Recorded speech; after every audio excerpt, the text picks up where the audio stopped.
हाँ जी, हाँ जी। Good evening, good evening, good evening everyone. नमस्कार, स्वागत, वंदन, अभिनंदन आप सभी का आज के इस सेशन में। Good evening everyone. क्या मैं आपको बेहतरीन तरह से दिखाई और सुनाई दे रहा हूँ? Hello, hello, hello. Am I audible and visible to you guys? तेजी से एक बार बताइए चैट में। क्यों भाई, ऑडिबल विजिबल हैं क्या हम? हाँ जी। नमस्कार, स्वागत, वंदन, अभिनंदन आप सभी का आज के इस सेशन में। गुड इवनिंग, गुड इवनिंग आप सभी का आज के इस देखा। चलो भाई, welcome welcome welcome to the class. 5-5 हो रहे हैं। मैं बताऊं तुम्हें, आज मैंने सुबह 11-11 देखा, सुबह वाला 1-1 देखा, 2-2 देखा, 4-4 देखा और अभी 5-5 भी देख लिया। वो 11-11 नहीं रहता है। तो आज मेरे साथ जो कोइंसिडेंसेस हो रहे हैं, क्या ही मांग लूं आज मैं भगवान से? क्या मांग लूं बताओ? लेकिन पॉइंट ये ना कि जब मांगने का सोचो तो ऐसा लगता है कि ये मांग लो कि बस तुमसे दूर ना जाए भगवान। ऐसा।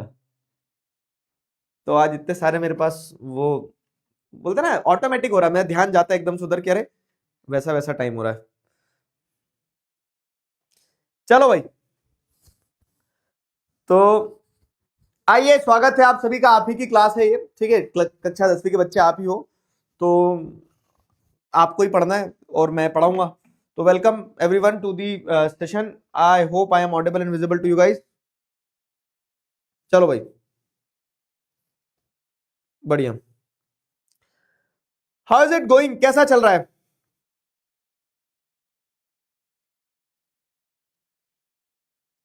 क्यों दोस्तों?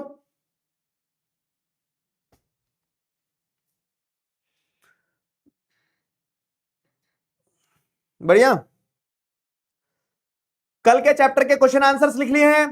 आंसर का सोल्यूशन तुम्हें क्लास के बाद मिला करेगा, 24 घंटे के बाद में, मतलब, ठीक है? तो अगर क्वेश्चन आंसर लिख लिया तो उसका सोल्यूशन मिल जाएगा, और नहीं लिखे हैं तो सोल्यूशन के भरोसे मत बैठा रहा करो, लिख लिया करो। मारूंगा, चमगादड़ बना दूंगा।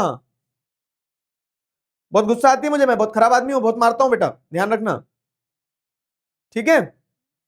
आ जाओ, वेलकम वेलकम वेलकम। आज इस चैप्टर के बाद में और तुम ब्रह्मास्त्र वाला पेपर तो सॉल्व कर ही सकते हो एसएसटी की साइड से, तो ठीक है। चलो, प्री बोर्ड में 80 में से 80 आ गए, वेरी गुड,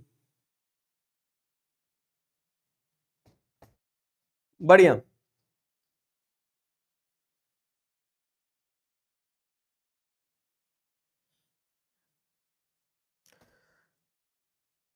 ठीक है,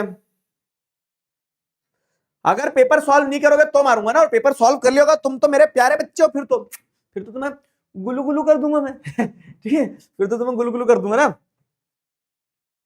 करा है पेपर सॉल्व?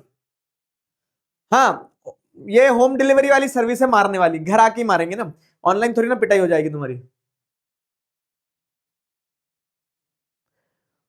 चलो लाला, इधर शुरू करें। ठीक, यार पेन, ये पेन इन दी क्लास, एक चैप्टर लिखा जा सकता है इसमें, रोज पेन को लेके वही समस्या। तो चैप्टर आज हमारा कौन सा है? चैप्टर का नाम है आज हमारा फ्लोरा एंड फोना से जुड़ा हुआ चैप्टर है, forest and wildlife resources. मतलब फॉरेस्ट को अपन क्या कहते हैं? फ्लोरा, और वाइल्ड लाइफ को कहते हैं फोना। तो forest and wildlife resources, chapter 1 अपन ने पढ़ा था। क्या चैप्टर 1, अगर आपको ध्यान हो संदीप जी, तो हमने चैप्टर 1 पढ़ा था रिसोर्स एंड डेवलपमेंट, है ना? तो कैसे डेवलपमेंट जो है it deals with resources, resources important है, वो सारा सब कुछ। तो पूरी जो ज्योग्राफी की बुक है ना, ध्यान रखना बाबू, इसमें आप पूरी ज्योग्राफी की बुक में रिसोर्सेज रिसोर्सेज रिसोर्सेज रिसोर्सेज ही पढ़ोगे। कैसे रिसोर्सेज रिसोर्सेज ही पढ़ोगे, तो वो मैं समझाता हूं तुम्हें। देखो, सिंपल कॉन्सेप्ट है कि आप देखते हैं तो हर वो चीज जो हमारी नीड सेटिस्फाई कर रही है वो रिसोर्स है। फाइन, जैसे लैंड हो गया, सॉइल हो गया, सारा सब कुछ रिसोर्स है। वैसे अगर आप जैसे देखोगे तो अब ये forest and wild life resource chapter है, तो फॉरेस्ट और वाइल्ड लाइफ को एज ए रिसोर्स के पर्सपेक्टिव से देखा गया है। अब अगर आप अगला चैप्टर देखोगे तो वाटर को एज ए रिसोर्स बताया गया है, वाटर रिसोर्स चैप्टर का नाम है। फिर एग्रीकल्चरल रिसोर्स बताया गया, फिर मिनरल्स एंड एनर्जी रिसोर्स बताया गया, फिर मैन्युफैक्चरिंग इंडस्ट्री में इंडस्ट्रीज को एज ए रिसोर्स बताया गया। तो पूरी बुक में आप रिसोर्स के बारे में ही पढ़ रहे हो। तो आज हम पढ़ेंगे forest and wildlife resources के बारे में कि कैसे पेड़ पौधे जो है, पशु पक्षी जो है, वो रिसोर्स है इंपॉर्टेंट। ठीक है, क्लियर हुआ? क्लियर हुआ? बताओ।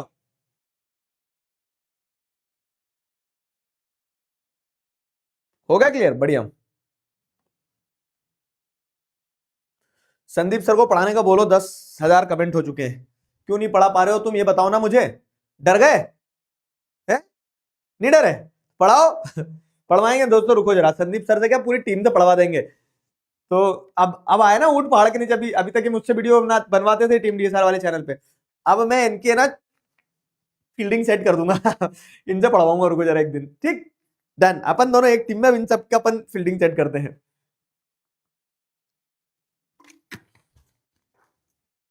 चलो आ जाओ, सारे बच्चे आ गए। कंबाइंड सैंपल क्वेश्चन पेपर में साइंस का पूरा सिलेबस है। साइंस का पूरा सिलेबस है मतलब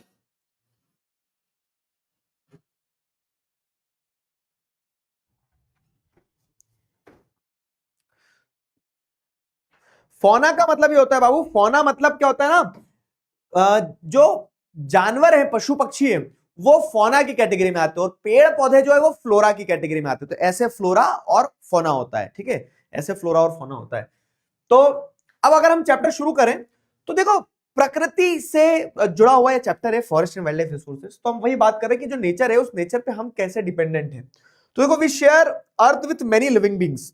हम बहुत सारे लिविंग बींग्स के साथ में हमारा अर्थ जो है वो शेयर करते हैं, जैसे like tiny bacteria, plants, trees, animals and even big whales. ठीक है, बड़ी बड़ी वेल्स वगैरह जो है, उनके साथ भी हम अपना प्लेनेट शेयर करते हैं ना। मतलब तरह तरह के जीव जंतु हैं दुनिया में, हम उन सबके साथ में अपना प्लेनेट शेयर करते हैं।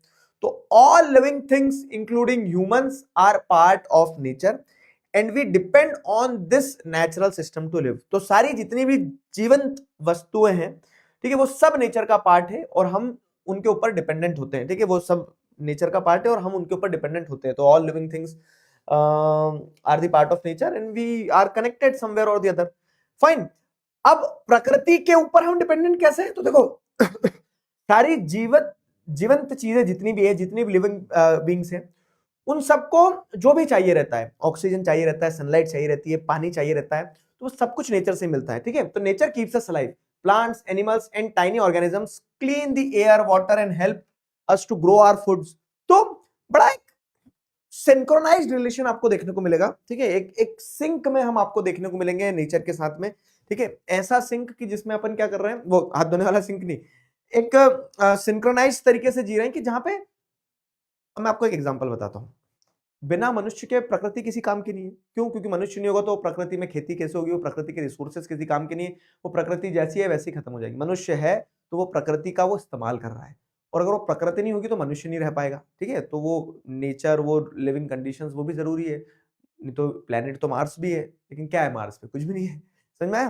तो हर एक चीज जो आपस में इंटरडिपेंडेंट है। Forest are very important, they support the entire system as the main source of food and energy for all life. ठीक है, तो जो जंगल है वो भी बहुत महत्वपूर्ण होते हैं। फॉरेस्ट आर वेरी इंपॉर्टेंट क्योंकि वहां से आपको ऑक्सीजन मिल रहा है, वहां से आपको बहुत सारे रिसोर्सेज मिल रहे हैं, जानवरों को घर मिल रहा है। तो कुल मिला के ये बेसिक इंट्रो है चैप्टर का, जिसमें बताया गया है कि एक बहुत ही इंटरडिपेंडेंट रिलेशनशिप है between nature and human beings.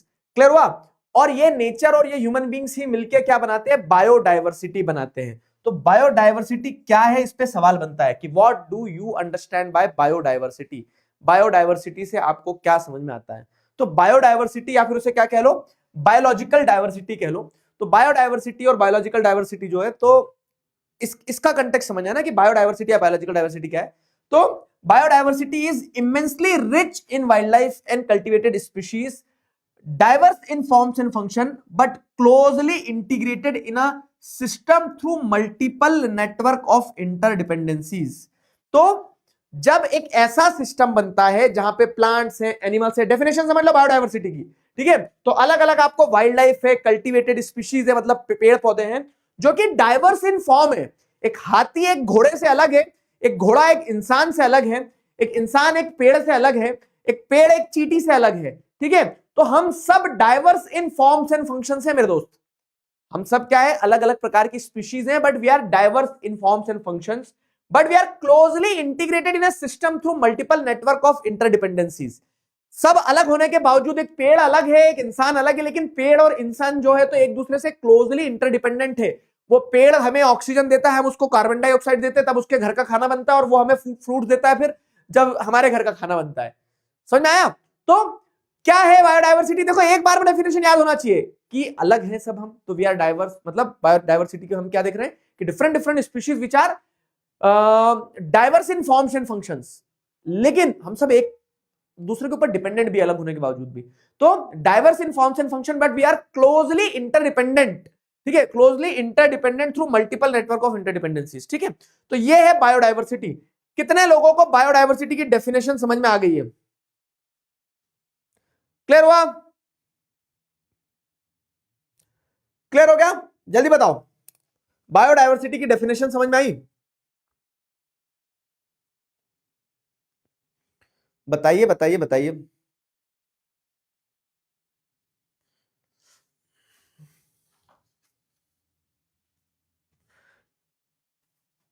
ठंड?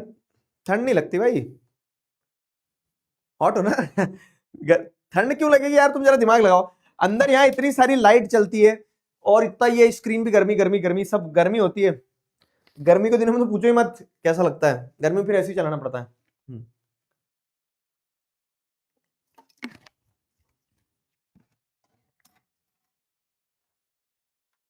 चलो,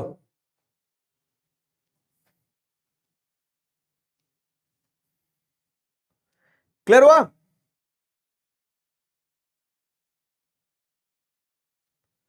क्लियर हो गया बायोडायवर्सिटी की डेफिनेशन?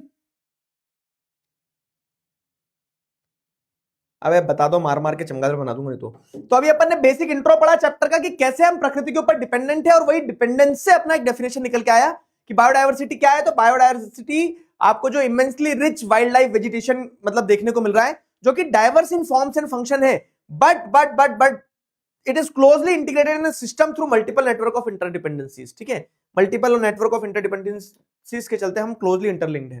अब अगर आगे बढ़े यहां से अपन, तो आगे समझना आगे क्या कहानी है। अगर यहां से आगे बढ़े तो flora and fauna in India, ये अगला टॉपिक है अपना, flora and fauna in India.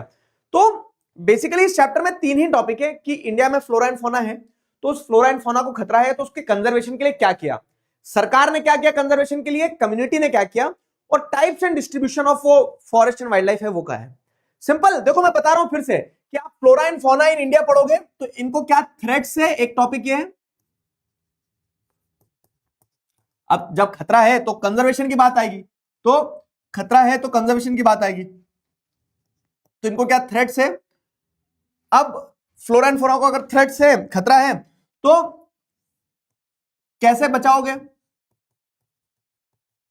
कैसे, ठीक है, बचाओगे, कैसे बचाओगे, तो कंजर्वेशन। अब कंजर्वेशन की अगर बात करेंगे, सिंपल बता रहा हूं, तो कंजर्वेशन, CON, कंजर्वेशन, कंजर्वेशन। तो कंजर्वेशन में गवर्नमेंट ने क्या किया, ठीक है, कंजर्वेशन के लिए कम्युनिटी ने क्या किया, सरकार की जिम्मेदारी थोड़ी है, सब लोगों को भी तो कुछ करना चाहिए।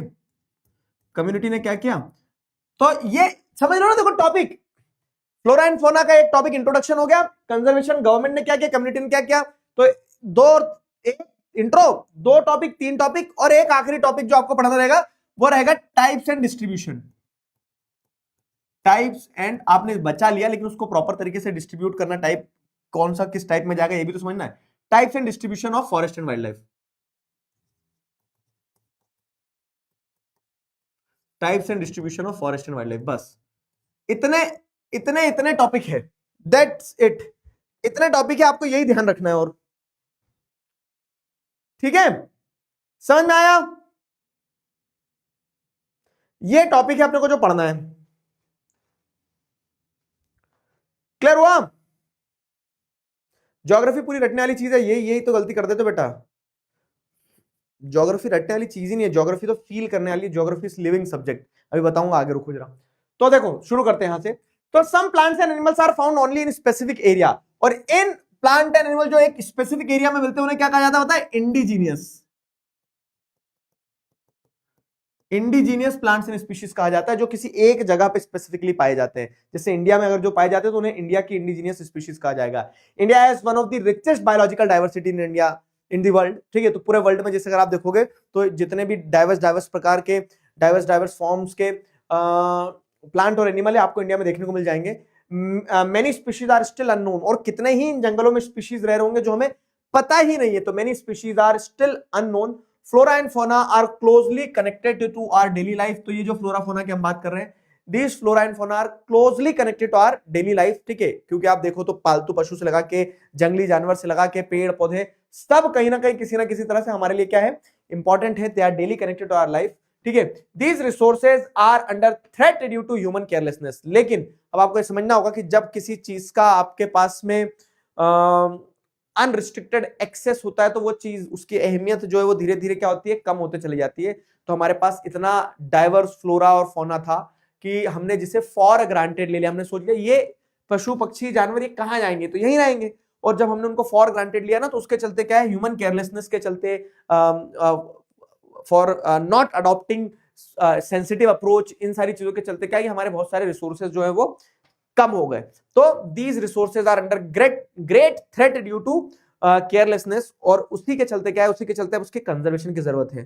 तो why do we need to conserve our forest and wildlife resources? क्योंकि अगर इन्हें कंजर्व नहीं करेंगे तो ह्यूमन सर्वाइवल बड़ा खतरनाक हो जाएगा। समझ में आ रही मेरी बात? तो एक इंट्रोडक्टरी टॉपिक है, ह्यूमन सर्वाइवल कैसे खतरे में आ जाएगा। तो कंजर्वेशन अगर नहीं करोगे तो ये दिक्कत आ सकती है कि जो आपकी इकोलॉजिकल डाइवर्सिटी है ना, कि जो अलग अलग प्रकार की स्पीशीज वो खत्म हो जाएगी। और हर एक स्पीशीज की अपनी अपनी जरूरत है। पेड़ भी हर प्रकार के चाहिए, फूल वाले भी, फल वाले भी। तो कंजर्वेशन इसलिए जरूरी है क्योंकि हम जब कंजर्व करेंगे तो हम इकोलॉजिकल डाइवर्सिटी को बचा पाएंगे। हमारा लाइफ सपोर्ट सिस्टम जो है, वाटर, एयर, सॉइल, वो उसी पे निर्भर करेगा कि सभी प्रकार के स्पीशीज हो। ठीक है, तो मैंने बताया ना कि प्रकृति हम पर निर्भर करती है और हम प्रकृति के ऊपर निर्भर करते हैं। कोई एक अकेले से दुनिया नहीं चल रही है। फिर it also preserves the genetic diversity of plant and animals for better growth and species and breeding. अब जैसे अगर आप देखोगे ना, तो अब एक बात करते हैं सिंपल, जैसे गाय।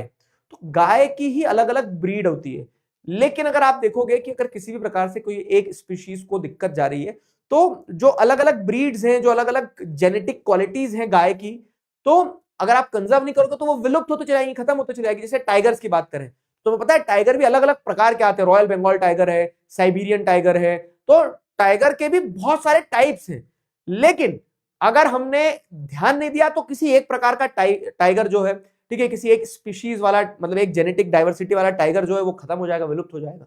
कुछ टाइगर का साइज बहुत बड़े होते हैं, कुछ टाइगर छोटे होते हैं, कुछ टाइगर मोटे होते हैं। तो आप जब तक कंजर्वेशन नहीं करोगे तो आप एक diversity of plant and species है उसे खो दोगे एक दिन। ठीक है, तो कंजर्वेशन इसलिए जरूरी है क्योंकि वो हमारी डाइवर्सिटी को बचाए रखता है, जो हमारी लाइफ को सपोर्ट करता है। दूसरा, कंजर्वेशन इसलिए भी जरूरी है कि जो आपको जेनेटिक डाइवर्सिटी चाहिए, different different forms of variety, वो आपको तभी मिलेगी जब आप उन्हें प्रिजर्व करोगे। ठीक है, तो this is about flora and fauna in India. तो अब सवाल वही है कि डिक्लाइन तो हो रहा है, कंजर्वेशन जरूरी भी है, तो कंजर्वेशन के लिए किया क्या गया है? कंजर्वेशन के लिए किया क्या गया है? This is the question. ये एक सवाल है कि कंजर्वेशन के लिए किया क्या गया है, बताओ। क्लियर हुआ यहां तक? सारे बच्चे बता दो।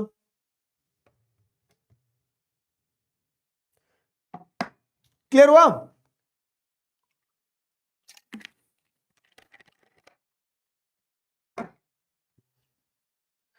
क्लियर हुआ? बताइए।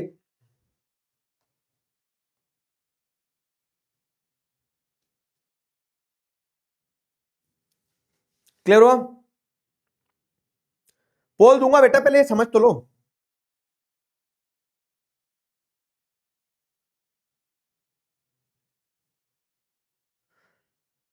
Conservation of forest and wildlife in India, ये है अब टॉपिक।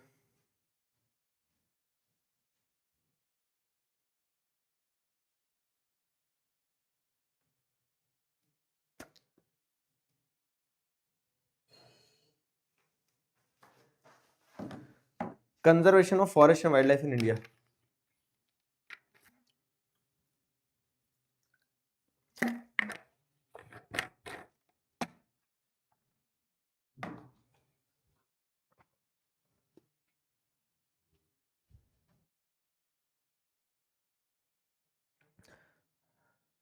ठीक है, वेरी गुड।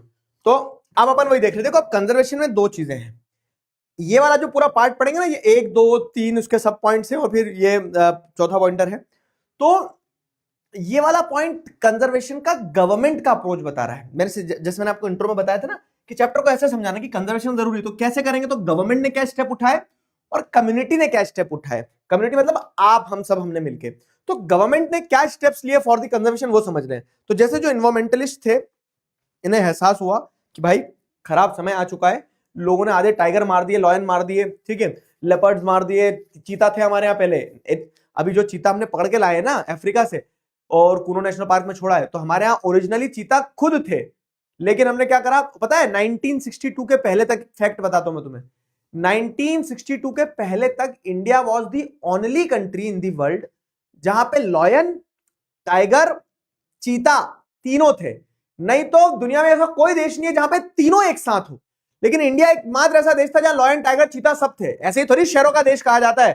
तो लेकिन क्या हुआ कि हमने जब कंजर्वेशन नहीं किया, हमने जब ध्यान नहीं दिया, तो हमारे बहुत सारे स्पीशीज की डेथ हो गई, बहुत सारे स्पीशीज हमारे मर गए।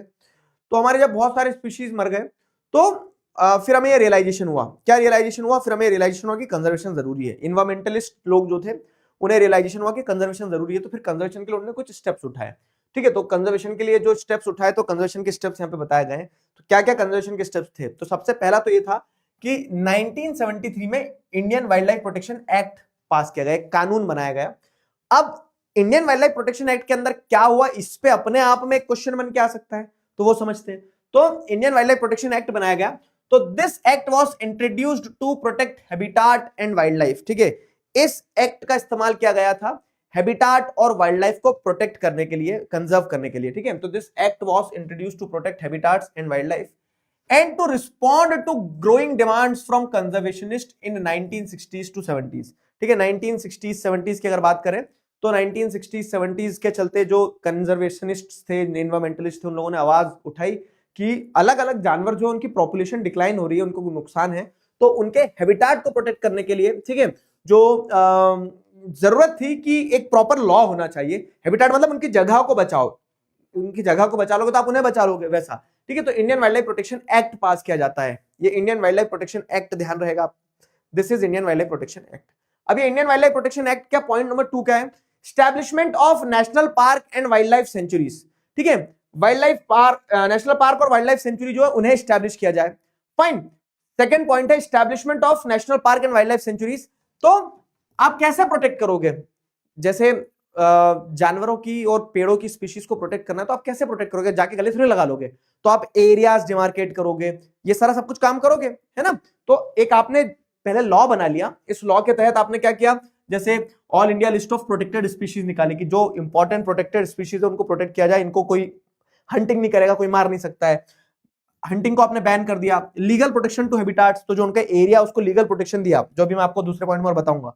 Controlling trade in wild life, कि आप जानवरों की खरीद फिरोत ना कर सको, कि क्या है, टाइगर के जो दांत रहते हैं उससे एक दवाई बनती है, तो टाइगर को मार दो और बेच देंगे, तो ऐसे खरीद फिरोत जो है बंद करना है। जैसे ऐसा कहा जाता है कि टाइगर की हड्डी जो होती है उससे एक दवाई बनती है, तो वो इन सारे कारणों से क्या होता है, जानवरों को पोचिंग होती थी, उनको मतलब एक जगह से दूसरी जगह ले जाया जाता था, मार दिया जाता था, ट्रेडिंग होती थी, हंटिंग होती थी, तो इन सारी चीजों को बैन किया अंडर दिस लॉ। तो ये गवर्नमेंट ने स्टेप लिया। दूसरा स्टेप गवर्नमेंट ने क्या लिया कि गवर्नमेंट ने नेशनल पार्क्स और वाइल्ड लाइफ सेंचुरीज बनाई। तो देखो वाइल्ड लाइफ सेंचुरीज क्या होती है? वाइल्ड लाइफ सेंचुरीज थोड़े छोटे एरिया होते हैं, नेशनल पार्क थोड़े और बड़े होते हैं, और उनसे बड़ा होता है बायोस्फीयर रिजर्व। तो ऐसे अलग अलग एरियाज को जब डिमार्केट कर दिया जाता है, उस एरिया को आइडेंटिफाई कर लिया जाता है कि इस एरिया को अब लीगल प्रोटेक्शन है, आप यहाँ पे कोई भी ऐसे घुस नहीं सकता है, और ये सारी चीजें, तो उसे कहा जाता है क्या कि आप अलग अलग डेडिकेटेड हैबिटाट प्रोटेक्शन सेंटर्स बना रहे हो, जैसे national park, wild life sanctuary, biosphere reserve, ये सब कुछ। तो ये स्टेप लिया गया। तीसरा स्टेप क्या था कि कुछ स्पीशीज को बचाने के लिए डेडिकेटेड प्रोजेक्ट्स चलाए गए। कैसे? तो projects for protecting specific animals, जैसे टाइगर को, वन हॉर्न राइनोसोरस को, कश्मीरी स्टैग जिसे हंगुल कहा जाता है, 3 टाइप्स ऑफ क्रोकोडाइल, जैसे fresh water crocodile, salt water crocodile, घड़ियाल जो होते हैं उन्हें, एशियाटिक लॉयन को बचाने के लिए, एलिफेंट्स को बचाने के लिए, ब्लैक बक, ठीक है, ब्लैक बक यानी चिकारा नहीं है, चिंकारा जो होता है, ब्लैक बक मतलब एक हिरण होता है, काला हिरण, ठीक है, सलमान भाई बेटर जानते हैं उसको। तो वो जो ब्लैक बक है चिंकारा, ठीक है, तो उस चिंकारा को बचाने के लिए ग्रेट इंडियन बस्टर्ड, गोदावन जिसे कहा जाता है, तो तो गोदावन को बचाने के लिए, स्नो लेपर्ड को बचाने के लिए। अब प्रोटेक्शन के लिए स्पेसिफिक प्रोजेक्ट्स ऐसे चलाए गए, ठीक है, प्रोटेक्शन के लिए ऐसे स्पेसिफिक प्रोजेक्ट्स चलाए गए जिन्हें क्या कहा गया, जिन्हें अलग अलग नामों से जाना गया, जैसे प्रोजेक्ट टाइगर वगैरह ये है, तो अभी प्रोजेक्ट टाइगर आगे पढ़ेंगे। तो ये कुछ स्टेप्स लिए जा रहे थे।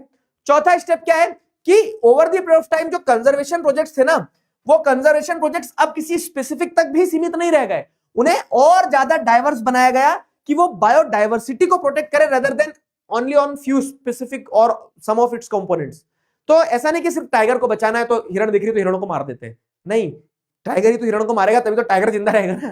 तो जो सपाट मैं जो तुम्हें बताना चाह रहा हूं कि धीरे धीरे जो कंजर्वेशन प्रोग्राम्स थे, इन कंजर्वेशन प्रोग्राम्स ने अपनी स्कोप को बढ़ाया, कंजर्वेशन प्रोग्राम्स ने अपने स्कोप को बढ़ाया। The conservation projects are now focusing on biodiversity rather than on a few of its component. तो कुछ कंपोनेंट पे फोकस करने की जगह अब कंजर्वेशन प्लान्स जो है वो बायोडाइवर्सिटी पे फोकस करने लगे कि जितना हो सके उतना डाइवर्स तरीके से आप क्या कर पाओ, उतने डाइवर्स तरीके से आप इसको वाइल्ड लाइफ और स्पीशीज और इनको बचा पाओ, ठीक है। तो जैसे क्या होता है over the period of time, जैसे इंसेक्ट्स वगैरह को इंक्लूड किया गया लिस्ट में, ठीक है। Notifications of 1980 and 1986 and in मतलब इंसेक्ट्स वगैरह जैसे मोथ वगैरह हो गया, बटरफ्लाई वगैरह हो गया, इन सबको इंक्लूड किया गया। इन 1991 6 species of plants were included, ठीक है, प्लांट के स्पीशीज को भी इंक्लूड किया गया 1991 में। तो ये कंजर्वेशन प्रोग्राम की स्कोप थी। अब मुझे बताओ इन चारों पॉइंट में कुछ डाउट है? नेशनल पार्क में झूले होते हैं क्या? हाँ बेटा, उसमें झूले होते हैं ना, हाथी की सूंड में बांध के ऐसा झुलाएगा हाथी तुम्हें मजा आ जाएगा, पैसे भी नहीं लेगा, उल्टा तुम पैसे दोगे कि भैया 500 रुपए ले ले लेकिन लैंड करवा दे हाथी। नेशनल पार्क में झूले होते हैं क्या?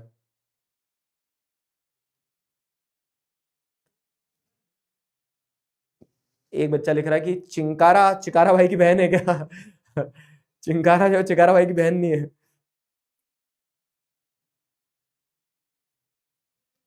ये भी एक पॉइंट है कि टाइगर कब तक जिंदा रहेगा। थर्ड पॉइंट में ये बताया गया बाबू कि अलग अलग स्पीशीज को प्रोटेक्ट करने के लिए अलग अलग प्रोजेक्ट चलाए गए।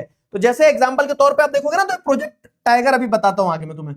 जैसे प्रोजेक्ट टाइगर, क्वेश्चन भी ये करेंगे डिस्कस। हाँ, प्रोजेक्ट टाइगर चलाया गया प्रोजेक्ट टाइगर्स को बचाने के लिए, ठीक है।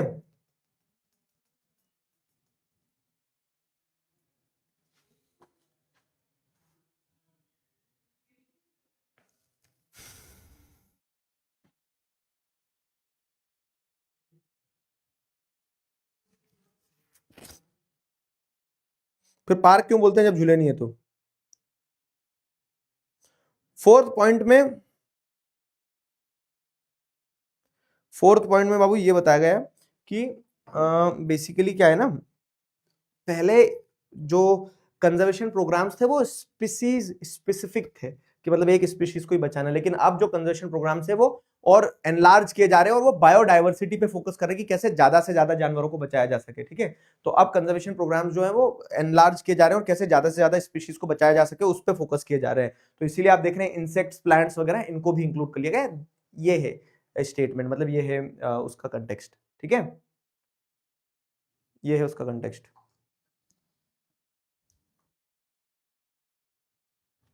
अप्पू हाथी तो जिंदा है, उसकी स्पीशीज को कोई खतरा नहीं, मेरे पास है।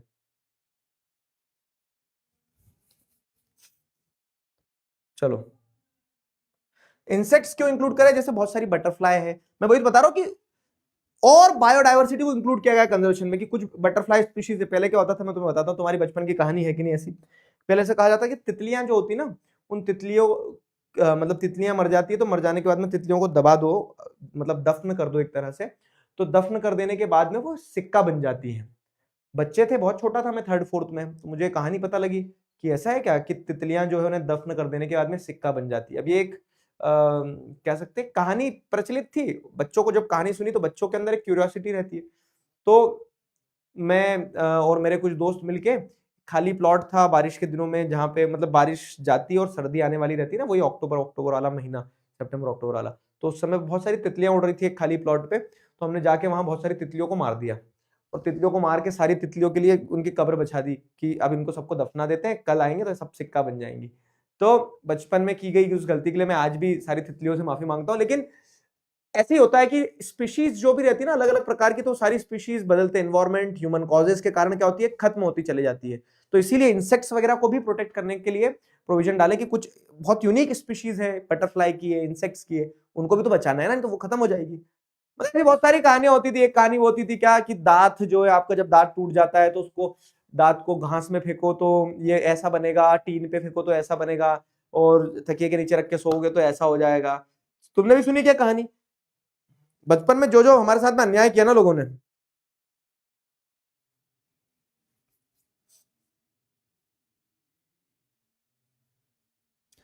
ठीक है, सिक्का ले एक बच्चा पूछा सर सिक्का बना कि नहीं, फिर ये बताओ तुम तो। अबे कुछ नहीं होता है, सिक्का बना कि नहीं।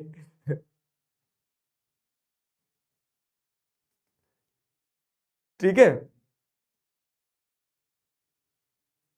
आप ही ने तितलियों को खत्म किया है, भगवान के लिए ये मत बोलो मुझसे। पिकाचू भी एंडेंजर्ड है क्या? इसीलिए तो अपन ने उसको प्रोटेक्ट करके रखा है। Pikachu is under conservation plan. चलो आ जाओ, मजाक करने लग जाते हो, फिर मजाक करने लग जाते हो। तो अब जैसे प्रोजेक्ट टाइगर क्या है, तो जो मैंने आपको थर्ड पॉइंट बताया ना, यहाँ पे क्या थर्ड पॉइंट बताया कि स्पेसिफिक प्रोजेक्ट चलाया गया to protect certain specific animals. तो उन्हीं स्पीशीज को प्रोटेक्ट करने में से एक स्पीशीज थी टाइगर की, तो प्रोजेक्ट टाइगर चलाया गया। तो इस प्रोग्राम के चलते क्या, टाइगर को एक इंपॉर्टेंट एनिमल माना जाता है फॉरेस्ट में, ठीक है, in fact in the food chain. क्यों? क्योंकि अगर देखो क्या ना, हर हर एक जानवर का होना जरूरी है, शेर चीता भालू का होना जरूरी है, क्योंकि टाइगर नहीं होगा तो जो बहुत सारी हर्बीवोरस स्पीशीज है ना, जैसे हिरण हो गया, तो ये बहुत बढ़ जाएगी ना, जेब्रा हो गया जैसे अफ्रीका में, तो ये बहुत बढ़ जाएंगे ये स्पीशीज। तो इन स्पीशीज की पॉपुलेशन को भी तो कंट्रोल करना होगा ना किसी को, कौन करेगा? आई नो एक जिम्मेदारी तो हमारे सलमान भाई की है, लेकिन उसके अलावा दूसरी जो नेचुरली उनकी स्पीशीज को कंट्रोल करने के लिए क्या है, नेचुरली उनकी स्पीशीज को कंट्रोल करने के लिए आपको देखने को मिलता है कि क्या टाइगर एक इंपॉर्टेंट रोल प्ले करता था फूड चेन वाले साइकिल में। जो टॉप के एनिमल्स हैं जैसे टाइगर वगैरह, ये क्या करते हैं, बाकी जो एनिमल्स हैं उनकी स्पीशीज की पॉपुलेशन को बढ़ने से कंट्रोल करते हैं। तो लेकिन समस्या ये हुई कि समय ऐसा बदल गया कि अब टाइगर की पॉपुलेशन डिक्लाइन होगी, तो टाइगर की पॉपुलेशन को कंट्रोल करने का वो मतलब कंजर्व करने का नौबत आ गई। ठीक है, तो टाइगर के जो नंबर्स हैं they drop from 55,000 to just 1827 by 1973। तो लगभग लगभग 100 साल के अंदर, पहले हमारे पास 55,000 टाइगर हुआ करते थे हमारे देश में। तो मानो 55,000 टाइगर, मतलब चलते फिरते लोगों को टाइगर दिख जाते होंगे। ठीक, तो वो टाइगर का नंबर जो है डिक्लाइन हो गया। ठीक है, कितने पे? 1827। कैन यू गाइस इमेजिन, ये 2000 भी नहीं है पूरा, 55,000 से 2000 बचे बस टाइगर। कितने टाइगरों का शिकार किया होगा, कितने टाइगरों की मृत्यु होगी। ठीक है, तो अब जब ये नंबर्स निकल के आए सामने, तो लोगों को रियलाइज हुआ कि यार कंजर्वेशन इज वेरी इंपॉर्टेंट। ठीक है, कंजर्वेशन बहुत जरूरी है। तो अब इसके पीछे थ्रेट्स क्या है, क्यों इतनी पॉपुलेशन डिक्लाइन हुई? तो उसके पीछे मल्टीपल कारण है कि ट्रेड के लिए पोचिंग की जाती थी, कि टाइगर पकड़ के लोग बेच देते थे। ठीक है, श्रिंकिंग हैबिटाट, उनका जो हैबिटाट, उनका जो रहने की जो जगह थी, जंगल अपन खत्म करते चले गए। अब तुम्हारे घर में आ गया तो रहने से रहा टाइगर, ठीक है, और तुम्हारे घर में आ गया आ जाएगा तो तुम नहीं रहोगे घर में। तो वही है कि इसी के चलते क्या है कि टाइगर्स का जो घर था वो खत्म करते चले गए। प्रे बेस स्पीशीज, टाइगर भूख के कारण भी मर रहे हैं, क्योंकि जंगलों में दूसरे जानवर भी खत्म हो रहे थे। ठीक है, तो depletion of prey base species, जिन पे वो खाना खाएंगे, जिनको पकड़ के। ग्रोइंग ह्यूमन पॉपुलेशन, इंसान जब बढ़ता है ना, इंसान से ज्यादा खतरनाक खूंखार जानवर कुछ नहीं है, तो उसने टाइगर क्यों ही खा गया। ठीक है, टाइगर की पॉपुलेशन खत्म कर दी, ट्रेड करने लगे। Trade off tiger skin and use of their bones in traditional medicine, और इसी के चलते क्या कि टाइगर की पॉपुलेशन डिक्लाइन हुई। तो ये सारे कारण हैं जिन कारणों से टाइगर की पॉपुलेशन डिक्लाइन होती है। अब इसी चीज को ध्यान में रखते हुए इट इज इंपॉर्टेंट कि हम टाइगर की पॉपुलेशन को कंजर्व करें, क्योंकि टाइगर अपने आप में एक इंपॉर्टेंट है। जैसे इंडिया और नेपाल जो है, तो they are considered to be the home of 2/3 of the world tiger. World में अगर मान लो 100 टाइगर है, तो 66 टाइगर इंडिया और नेपाल में ही है। ठीक है, so they were main targets of illegal trade. Project Tiger was started in 1973 to save tigers and also to protect large forest areas. अब दिखती बात है कि आप टाइगर को बचाओगे तो डब्बे में बंद करके नहीं रखोगे टाइगर को, अब टाइगर को बचाओगे तो आपको टाइगर के लिए जंगल बचाना पड़ेगा। तो जब ये रियलाइज हुआ कि इंडिया और नेपाल में अगर टाइगर नहीं बचेंगे तो टाइगर और कहां बचेंगे, क्योंकि 2/3 टाइगर्स यहाँ रहते हैं, तो इसीलिए फिर प्रोजेक्ट टाइगर स्टार्ट किया गया। इस प्रोजेक्ट टाइगर के चलते जब आप टाइगर को बचाओगे तो एक पूरे के पूरे बायोटाइप को बचा लोगे। एक कीटोन स्पीशीज की तरह काम करता है टाइगर, जो दूसरी और स्पीशीज को भी प्रोटेक्शन देगा। उसके नाम पे, है ना। तो अब इसी के चलते क्या है, फिर अलग अलग टाइगर रिजर्व स्टैब्लिश किए गए इंडिया में, जहां पे टाइगर का कंजर्वेशन हो सके। तो जैसे कॉर्बेट नेशनल पार्क उत्तराखंड में, ये ध्यान रखना क्यों, क्योंकि अभी मैं बता रहा हूं तुम्हें, इसका आगे क्यों ध्यान रखने का बोल रहा हूँ। सुंदरबन नेशनल पार्क है वेस्ट बंगाल में, बांदागोड़ा नेशनल पार्क है मध्य प्रदेश में, सिरिस्का वाइल्ड लाइफ सेंचुरी है राजस्थान में, मानस टाइगर रिजर्व है आसाम में, पेरियार टाइगर रिजर्व है केरला में। तो ये कुछ टाइगर रिजर्व है, ये कुछ प्रोमिनेंट टाइगर रिजर्व है जिनके बारे में यहां बताया गया है। क्लियर हुआ? अब इस सवाल का जवाब दो। क्लियर हुआ? तो गवर्नमेंट ने क्या स्टेप लिया फॉर द कंजर्वेशन, वो अपन ने यहां पढ़ लिया। गवर्नमेंट ने क्या स्टेप लिया वो अपन ने पढ़ लिया। अगर इंसान ही विलुप्त हो गए तो इन सब जानवरों को कौन बचाएगा? इंसान कभी विलुप्त नहीं होगा, तुम देख नहीं रहे हो पॉपुलेशन कैसी बढ़ रही है, मान नहीं रहा है इंसान। हम फर्स्ट आ गए भाई साहब कंट्री पॉपुलेशन के टर्म्स में, जैसे देखोगे तो इंसान विलुप्त नहीं होगा। और भारत का इंसान मैं तुम्हें बता रहा हूं, रुक जाओ पहले पोल देते हैं तो फिर बताता हूं। भारत के इंसान, अब आई गई है बात तो रुक जाओ जरा। Which of the following characteristics of Indian wild life protection are correct? Provision for habitats of wild animals, to publish list of protected species, to ban hunting, and to save important subjects like forest wildlife in union list.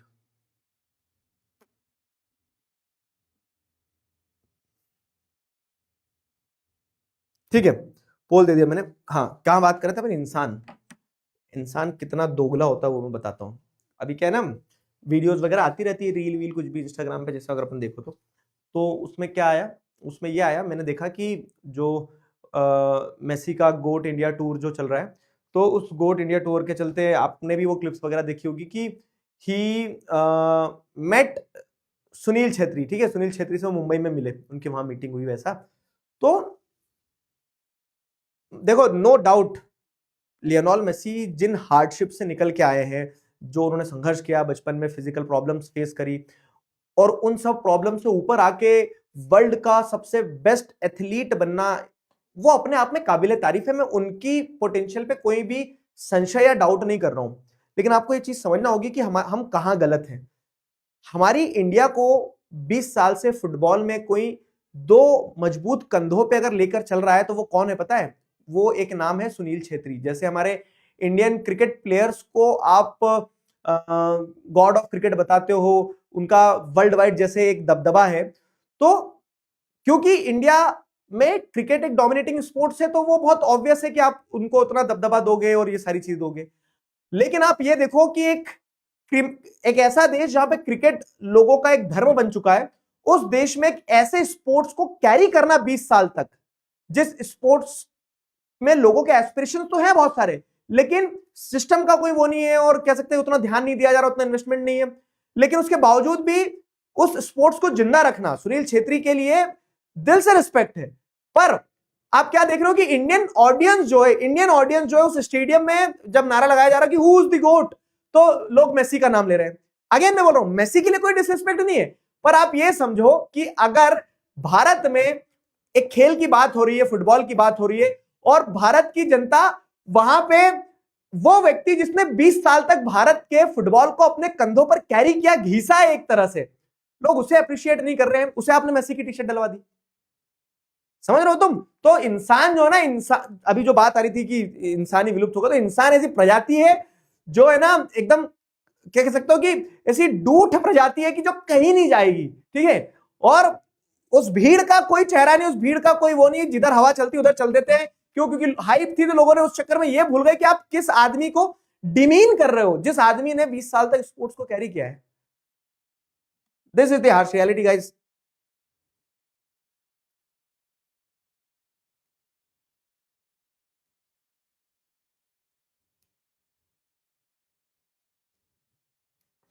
ठीक है,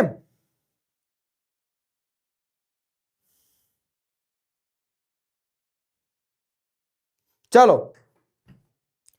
कहां से कहां ले गए तुम? Leader board देख लेते हैं। तो इसका राइट आंसर देखो, फोर्थ वाला गलत है, ये सिविक्स और ज्योग्राफी को मिक्स कर दिया कि स्टेटमेंट में।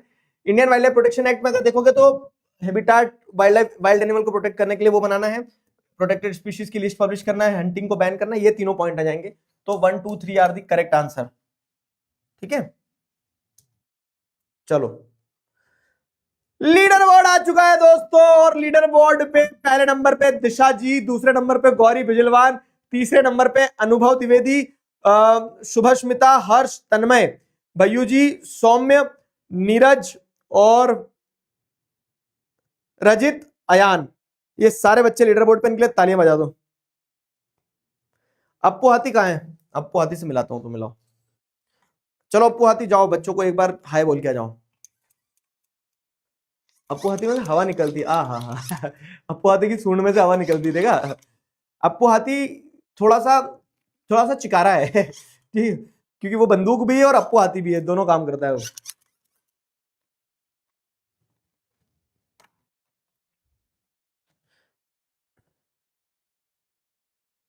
चलो,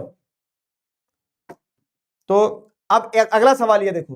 हाँ, जो मैं तुम्हें बता रहा था ना कि जैसे यहाँ पे सारे ये दिए हैं, क्या हुआ था कि पिछले साल एक क्वेश्चन आया बोर्ड एग्जाम में एमसीक्यू, और ऐसे ही क्वेश्चन आया पिछले साल के 2024 का, कि आपसे पूछ लिया गया column 1 column 2 choose the correct option. Kaziranga Madhya Pradesh में है क्या? गलत है। जिम कॉर्बेट आसाम में है क्या? गलत है। सुंदरबन उत्तराखंड में है क्या? सुंदरबन उत्तराखंड में नहीं है। बांधवगढ़ वेस्ट, भाई क्या हो गया?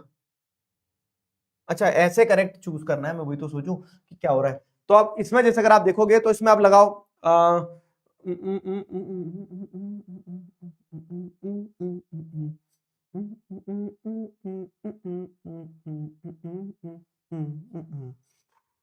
देखो इसमें क्या है ना, 1 का बी है, काजीरंगा इज इन आसाम, ठीक है। Jim Corbett is in Uttarakhand, 2 का सी होगा, 2 का सी हो गया। 3 का डी होगा, सुंदरबन वेस्ट बंगाल में, बांदागढ़ यहाँ मध्य प्रदेश में, तो उस हिसाब से डी राइट आंसर होगा। तो ऐसा क्वेश्चन आया है और बच्चों ने ध्यान नहीं दिया ना, तो फिर गड़बड़ करके आए, तो इसके लिए इसको ध्यान रखना। Fine, types and distribution of forest and wild life resource अगला टॉपिक है, इस पे चलेंगे। लेकिन इस पे चलने से पहले मैं चाह रहा हूं तुम्हें पहले कंजर्वेशन समझाऊं। तो जैसे अपन ने देख लिया कि चैप्टर को रिकॉल करो एक बार, हाँ पूरा रिकॉल करवा रहा हूं। Flora and fauna in India देखा अपन ने, देखा ग्रेट डाइवर्सिटी है, बायोडाइवर्सिटी क्या होता है, डेफिनेशन देखी, ये वो सारा सब कुछ देखा। लेकिन उनको खतरा है तो कंजर्वेशन जरूरी है। अब कंजर्वेशन के लिए सरकार ने क्या कदम उठाए, एक चीज वो अपन ने देख लिया। कंजर्वेशन के लिए सरकार ने क्या कदम उठाए वो अपन ने देख लिया यहाँ पे ना, कि कंजर्वेशन के लिए सरकार ने क्या कदम उठाए वो अपन ने देख लिया। अब सरकार के अलावा जो कम्युनिटी है ना, ठीक है, types and distribution of forest and wild life resources, ये वाला टॉपिक अभी मैं इसीलिए होल्ड करवा रहा हूं क्योंकि अपन पहले पढ़ा कि कम्युनिटी जो है, तो कम्युनिटी ने कंजर्वेशन के लिए क्या किया, कम्युनिटी ने कंजर्वेशन के लिए क्या किया, ये अगला पॉइंट है, ठीक है। फाइन, कम्युनिटी ने कंजर्वेशन के लिए क्या किया, ये अगला पॉइंट है, अपने को ये पढ़ना है, समझे? कम्युनिटी ने कंजर्वेशन के लिए क्या किया, ठीक। तो अब कम्युनिटी ने कंजर्वेशन के लिए क्या किया वो पढ़ना है अपने को। तो ये 5 नंबर का क्वेश्चन भी आता है, 3 नंबर का क्वेश्चन भी आता है, क्वेश्चन आता जरूर है एग्जाम में क्योंकि चैप्टर छोटा सा ही है। तो कम्युनिटी ने कंजर्वेशन के लिए क्या किया वो पढ़ना है अपने को, ठीक है, समझ में आ गया?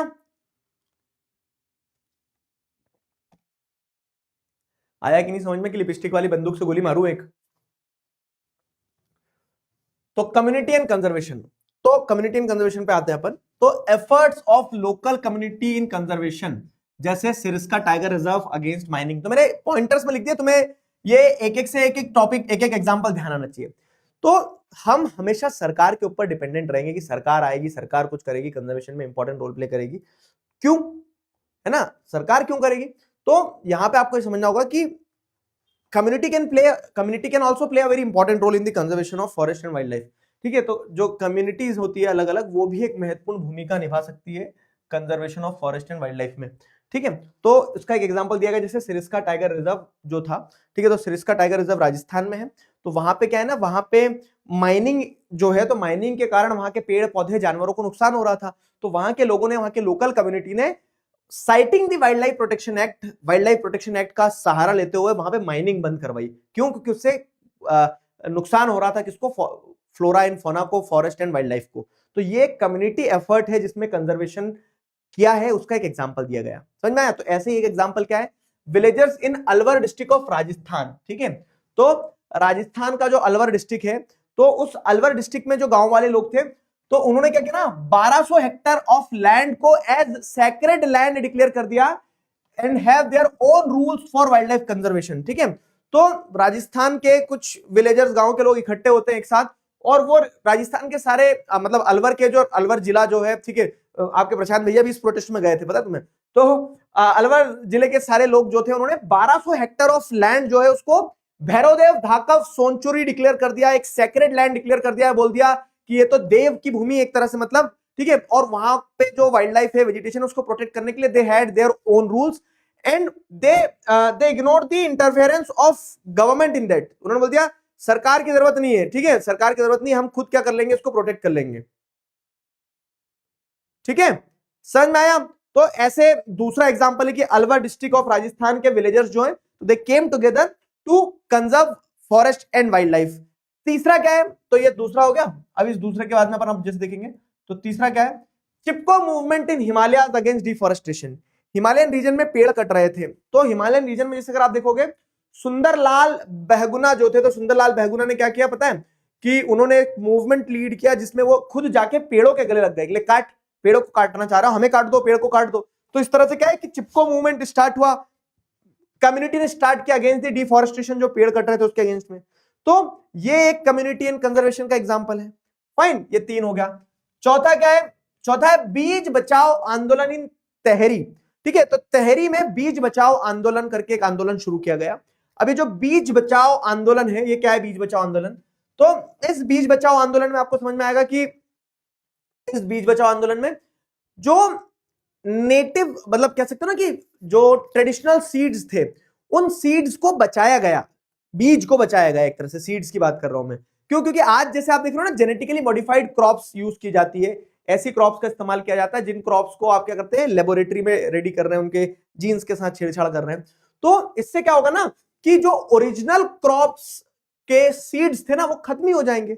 तो बीज बचाओ आंदोलन जो चला तहरी में, तो दिस बीज बचाओ आंदोलन इन तहरी इन नवदन्या फॉर डाइवर्सिफाइड क्रॉप प्रोडक्शन, ठीक है। तो नवदन्या एक एनजीओ है, तो इन्होंने क्या किया, इन्होंने डाइवर्सिफाइड क्रॉप प्रोडक्शन के लिए मूवमेंट चलाए, एनजीओ ने आवाज उठाई। तो ये चौथा एग्जांपल हो गया जो बताता है कि community played a very important role in conservation.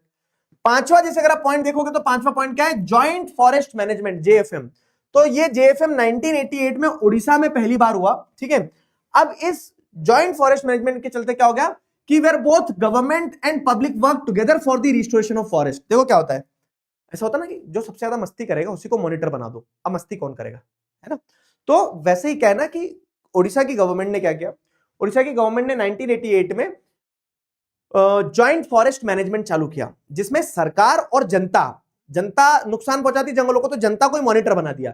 बोला कि सरकार और जनता मिलके क्या करेगी ना, जो खराब जमीन है वहां पे जंगल वगैरह जो खराब हो रहे हैं, तो उनको रिस्टोर करेगी फॉरेस्ट को। अब जनता बोलेगी हमको क्या मिलेगा?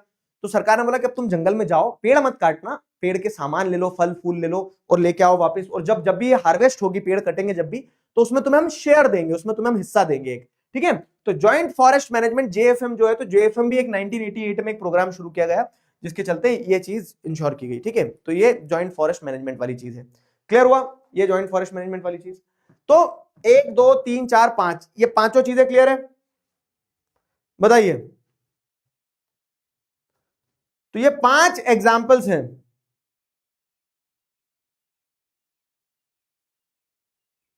क्लियर हो गया?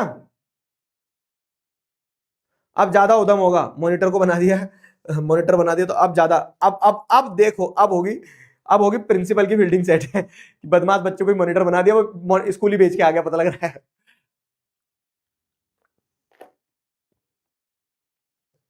मेरी भी फील्डिंग सेट है, अब गीला कर दिया मैंने कारपेट। क्लियर हुआ? जॉइंट फॉरेस्ट मैनेजमेंट वाला एक बार और बता रहा हूं, जॉइंट फॉरेस्ट मैनेजमेंट एक बार और बता दे रहा हूं, सुनना अच्छा समझ।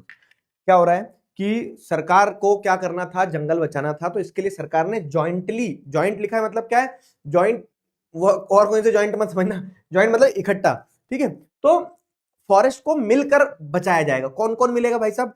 तो सरकार और सरकार के साथ साथ में आम जनता जो है, वहां की जो लोकल पॉपुलेशन है, वो दोनों मिलके फॉरेस्ट को मैनेज करेंगे। तो ये था जॉइंट फॉरेस्ट मैनेजमेंट का कंसेप्ट। तो ओडिशा में पहली बार 1988 में प्रोजेक्ट शुरू होता है, जिसके चलते public and government work together for the restoration of forest, ताकि जंगलों को बचाया जा सके। और जब जंगल बचे जाएंगे तो जनता को मौका मिलेगा कि जंगल के अंदर जाओ, वहां से फल फूल पेड़ पौधों पे से तोड़ के ला सकते हो, लकड़ी नहीं काटने देंगे। तो ये जॉइंट फॉरेस्ट मैनेजमेंट था, ठीक है।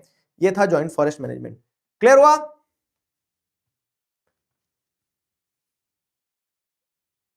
गुंडागर्दी ऑन टॉप हो गई भाई साहब। फोर्थ वाला क्या था, तो कम्युनिटी एंड कंजर्वेशन टॉपिक है अपना। तो अपन देख रहे हैं कैसे कम्युनिटी ने कंजर्वेशन में इंपॉर्टेंट रोल प्ले किया। तो जैसे सिरिस्का टाइगर रिजर्व का अपन एक एग्जांपल दे सकते हैं, वहां कम्युनिटी ने इंपॉर्टेंट रोल प्ले किया। अलवर डिस्ट्रिक्ट राजस्थान में 1200 हेक्टेयर जमीन को उन्होंने एक तरह से सैक्रेड लैंड डिक्लेयर करके प्रोटेक्ट किया। चिपको मूवमेंट चले हिमालयन रीजन में। बीज बचाओ आंदोलन जो था तहरी में, और नवदन्या जो एनजीओ है, इन लोगों ने आवाज उठाई किस चीज के लिए, for diversified crop production and the preservation of traditional seeds. ठीक, तो ये 5 एग्जांपल्स हैं जो ये दर्शाते हैं कि community can play a very important role in conservation. अब आपके बॉक्स में एक टॉपिक दिया गया है, ठीक है, कम्युनिटी एंड कंजर्वेशन के अलावा वो टॉपिक दिया है सेक्रेड ग्रुप्स। अब सेक्रेड ग्रुप्स क्या है, तो देखो कम्युनिटी है ना बहुत महत्वपूर्ण, जो एक कम्युनिटी होती है, एक ग्रुप होता है, एक समाज जो होता है, तो वो समाज बहुत महत्वपूर्ण भूमिका निभाता है चीजों के प्रोटेक्शन में। ठीक है, सेक्रेड ग्रुप्स जो अपन टॉपिक पढ़ रहे हैं वही बताता है। सेक्रेड ग्रुप्स बेसिकली क्या है, ग्रुव्स मतलब क्या है, ग्रुव्स मतलब यहाँ पे पेड़ पौधों की बात की गई है, और सेक्रेड मतलब क्या है, पवित्र। तो जो पवित्र पेड़ पौधे हैं उनकी बात की जा रही है। पवित्र कैसे होते हैं सर, गंदे और पवित्र कैसे बताओगे आप? तो बेसिकली कंसेप्ट ये है कि जब आप पेड़ पौधों को, जब आप नेचुरल रिसोर्सेज को, नदी, पहाड़, पेड़ पौधे, झरने, ठीक है, जंगल, इन चीजों को जब आप क्या करते हो, एसोसिएट करने लगते हो रिलीजियस इंपॉर्टेंस। ठीक है, तो when you are associating special religious importance to forest animals, ठीक है, forest animals, mountains and springs, ठीक है, तो जानवरों को, जंगल को जब आप स्पेशल क्वालिटीज एस्क्राइब करने लगते हो, एसोसिएट करने लगते हो ना, तो उसे सेक्रेड ग्रुप्स कहा जाता है। ठीक है, the cultural outlook which worship and protects the nature and natural resources. तो ये एक कल्चरल आउटलुक है एक तरह का, जहां पे आप क्या कर रहे हो, नेचर और नेचुरल रिसोर्सेज को बचा रहे हो, कंजर्व कर रहे हो, प्रोटेक्ट कर रहे हो। उस चीज को क्या कहा जाता है, सेक्रेड ग्रुप्स। उस कॉन्सेप्ट को सेक्रेड ग्रुप्स का कॉन्सेप्ट कहा जाता है। समझे मेरी बात, उस कॉन्सेप्ट को सेक्रेड ग्रुप्स का कॉन्सेप्ट कहा जाता है। क्लियर है? क्या है सेक्रेड ग्रुप्स का कॉन्सेप्ट, एक बार फिर से समझा रहा हूं मैं। तो when you are associating religious values, जैसे उदाहरण के तौर पे हम कह रहे हैं कि क्या, कि कैलाश पर्वत जो है वो भगवान शंकर का घर है। तो अब तुम कभी सोचते हो कि कभी वहां पे कोई जाके माइनिंग करेगा कैलाश पर्वत पर? वैसे पॉसिबल ही नहीं है, वहां चढ़ ही नहीं पाता आदमी। लेकिन मैं एक एग्जांपल दे रहा हूं, ऐसे आ जाओ, जैसे जब आप बोल रहे हो कि पीपल के पेड़ में देवता निवास करते हैं, और कभी कभी आदमी क्या होता है ना, जो नास्तिक आदमी होता है वो देवता से तो डरता नहीं है, तो उसको बोलते पीपल के पेड़ में भूत रहता है। अब काट के दिखाओ पीपल के पेड़ को, फिर पता चलेगा तुम्हें। ठीक है, तो आदमी को आपने डरा दिया एक तरह से। तो बेसिकली आप जब आप रिलीजियस क्वालिटीज को एसोसिएट करने लगते हो, स्पेशल रिलीजियस पावर्स और इंपॉर्टेंस देने लगते हो नेचुरल रिसोर्सेज को, तो इससे होता क्या है कि डायरेक्टली इनडायरेक्टली आप उसको कंजर्व कर ले रहे हो। तो look, this is the beauty of my culture. ठीक है, मेरी संस्कृति जो है, तो मेरी संस्कृति की खूबसूरती क्या है पता है आपको, कि हम हर चीज को पूजते हैं। शेर देख लो आप तो माता रानी का वो हो गया वाहन, टाइगर देख लो तो किसी का वाहन हो गया, चूहा देख लो गणेश जी का वाहन हो गया, बैल देख लो तो शंकर जी का वाहन हो गया, तो ऐसे पिकॉक देख लो तो वो हो गया, सांप देख लो तो वो किसी ना किसी भगवान से जुड़ा हुआ हो गया, गरुड़ देख लो तो वो किसी भगवान से जुड़ा हो गया। तो अब इतने सारे जानवरों को जब आपने क्या बनाया, भगवानों का वाहन बनाया है, क्यों? क्या वो कार अफोर्ड नहीं कर सकते थे भगवान? नहीं, लेकिन जानवरों को ही क्यों बनाया उनके साथ, ताकि आदमी उन जानवरों की रक्षा इसलिए भी करे क्योंकि वो धर्म से जुड़ा हुआ है, वो आस्था से जुड़ा हुआ है। समझ में आया? तो अब वो कितना सही है कितना गलत है उससे हटके अगर मैं तुम्हें एक साइंटिफिक और रीजन रैशनल वाली बात बताऊं, तो when you are associating religious quality to the plants, animals, तो directly indirectly you are not going to harm them. और जब आप उन्हें नुकसान नहीं पहुंचाओगे तो आप उन्हें बचाओगे। ठीक है, तो यही सेक्रेड ग्रुप्स का कॉन्सेप्ट होता है। जैसे सेक्रेड ग्रुप्स के स्पीशीज देखे तो उसके अलग अलग एग्जांपल है, कि महुआ और कदम के पेड़ जो है उसको मुंडाज और सांथाल जो है छोटा नागपुर रीजन में वो पूजते हैं। ठीक है, टेमेराइड और मैंगो ट्री, तो कुछ ट्राइब जो है ओडिशा की और बिहार की, वो शादी करते समय इमली के पेड़ की और आम के पेड़ की पूजा करते हैं। अब आदमी शादी करना तो बंद नहीं करेगा ना, तो इमली और आम के पेड़ तो लगाते रहना पड़ेगा क्योंकि शादी करना है। समझ में आया? तो वो चीज होती है। पीपल एंड बनियन ट्री, ठीक है, तो पीपल और बनियन ट्री जो है, इन्हें आप देखते हैं तो they are considered sacred across many parts of the country. ठीक है, सब जगह उसकी पूजा होती है। मकाओस एंड लंगूस, तो जो बंदर होते हैं मंदिरों के पास के बंदर, देखना तुम्हें एक चीज बता दूं, मंदिरों के पास के बंदर देखना, क्या संड हो रहे होते हैं, एकदम पहलवान की तरह रहते हैं, चाटा मार देंगे तो गिर जाओगे तुम, इतना खतरनाक बंदर होता है मंदिर के पास का। क्यों? क्योंकि मंदिर के पास लोग पूजा करने जाते हैं। अगर मान लो बजरंग मंदिर है तो हनुमान जी के मंदिर के आसपास उन बंदरों को उनका अवतार माना जाता है, उनको खाने पीने की चीजें मिलती रहती। फिर देखो वो बंदरों की स्पीशीज को कभी कुछ होगा ही नहीं, है ना। तो around temples across India you will find monkeys, macaws and langurs. फिर आप देखते हो तो अलग अलग कम्युनिटीज, जैसे ब्लैक बक हो गया, नीलगाय हो गया, पिकॉक हो गया। तो जो बिश्नोई कम्युनिटी है ना in Rajasthan, they they associate a huge significance to this. वो इन जानवरों को, जैसे आप हिरण की बात कर लो, if you know you know, तो आप अगर हिरण की बात कर रहे हो तो काले हिरण को बिश्नोई कम्युनिटी क्या मानती है, एक तरह से अपने बच्चा मानती है। तो अगर आप उनके बच्चों को नुकसान पहुंचाओगे तो ऑब्वियस है कि वो तो तुम्हारे पीछे लगी जाएंगे, समझ गए ना। तो केस क्या है, केस आपको ये देखने को मिल रहा है कि जब इस तरह से एक कम्युनिटी, विश्नोई कम्युनिटी जो है, तो विश्नोई कम्युनिटी क्या करती है, विश्नोई कम्युनिटी एक तरह से पूरे इन स्पीशीज को प्रोटेक्ट करने में एक महत्वपूर्ण भूमिका निभाती है। ठीक है, मेरे मित्र हैं सिद्धार्थ पटेल, तो वो विश्नोई है। तो अब एक पशु प्रेम जो है ना देखने को मिलता है उनके अंदर, समझ में आ रहा है, एक पशु प्रेम उनके अंदर देखने को मिलता है आपको। तो ब्लैक बक, नीलगाय और पिकॉक्स वगैरह, इनको आप देखेंगे तो बिश्नोई विलेजेस में बच्चों की तरह पाला जाता है इनको घर में। ठीक, अब ये जो सैक्रेड ग्रुप्स का कॉन्सेप्ट है तुम ऐसे भी समझ सकते हो क्या। तो तुमने मूवी देखी है कांतारा, कितने बच्चों ने कांतारा मूवी देखी है?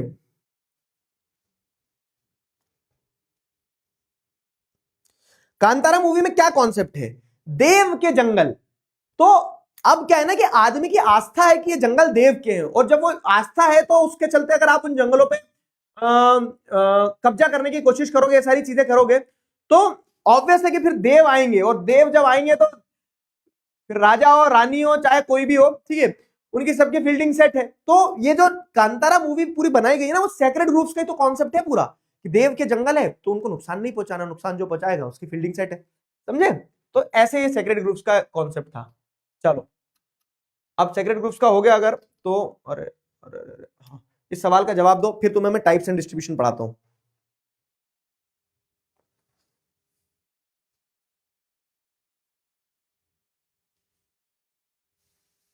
बताओ, two statements are given below, एक असर्शन दिया है, एक रीजन दिया है। असर्शन दिया है, the famous Chipko movement in Himalayas successfully registered deforestation in several areas. Reason दिया गया है, दो this community afforestation campaign with indigenous species was made enormously successful, though this through this community afforestation campaign with indigenous species were made enormously successful, registered deforestation in several areas।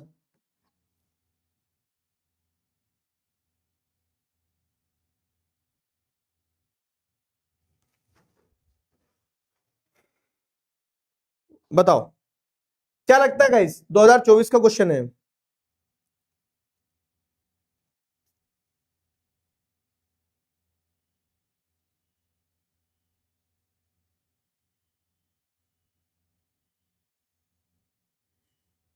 चलो पोल आ गया, पोल आ गया, select करो जरा।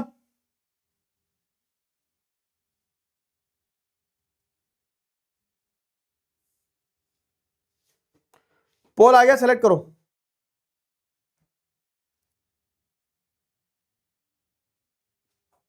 Select कीजिए।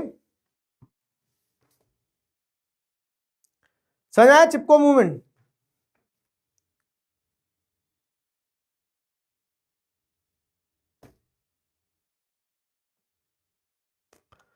शोभित भैया की girlfriend का नाम क्या है? गर्लफ्रेंड,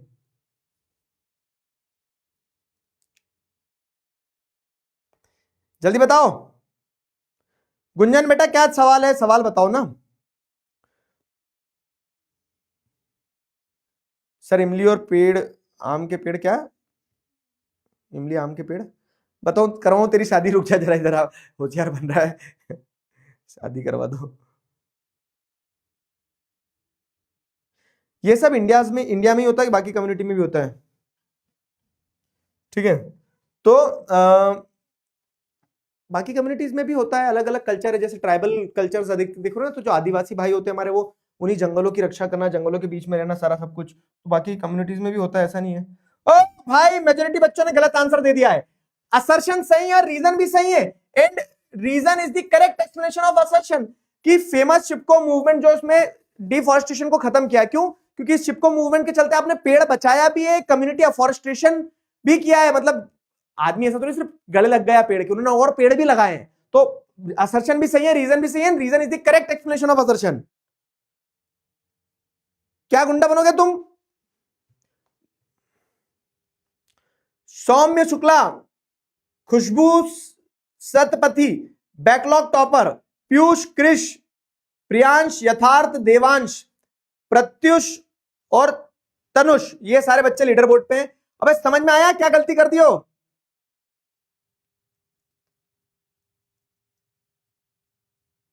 समझ में आया? ए नहीं होगा इसका राइट आंसर, बी है। Both A and R are true and R is the correct explanation of A, not correct. ये पढ़ तो लो जरा, ए पे कूद गए, ऊपर नीचे हुआ है वो सफल, ऊपर नीचे सफल हुआ है, देखो तो सही, असर्शन भी सही है, रीजन भी सही है, reason is correctly explaining assertion कि कंजर्वेशन हुआ है। अब आ जाओ लास्ट टॉपिक जो है, तो देखो वैसे बुक में आपको बीच में ये टॉपिक दिया, लेकिन मैं लास्ट में से पढ़ा कि कंजर्वेशन गवर्नमेंट ने क्या किया, कंजर्वेशन कम्युनिटी ने क्या किया। अब लास्ट टॉपिक आपका types and distribution of forest and wildlife resources. तो अलग अलग प्रकार के फॉरेस्ट और वाइल्ड लाइफ रिसोर्सेज है हमारे देश में, तो उनके अलग अलग टाइप्स हैं और उनको अलग अलग तरह से डिस्ट्रीब्यूट किया गया है, वो पढ़ते हैं। तो जैसे अगर मान लो ये 100% जंगल है, तो इस 100% जंगल में से क्या है, एक बड़ा हिस्सा जो है जंगलों का, उसको आपने रिजर्व फॉरेस्ट बोला है। ठीक है, अब ये reserve forest, protected forest, अनक्लास forest क्या है वो समझते हैं। यहां तक समझ में आया? बताओ इशिका बेटा, क्या डाउट है बताओ?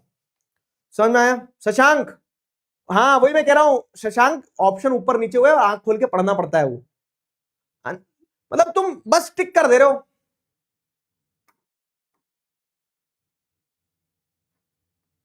चलो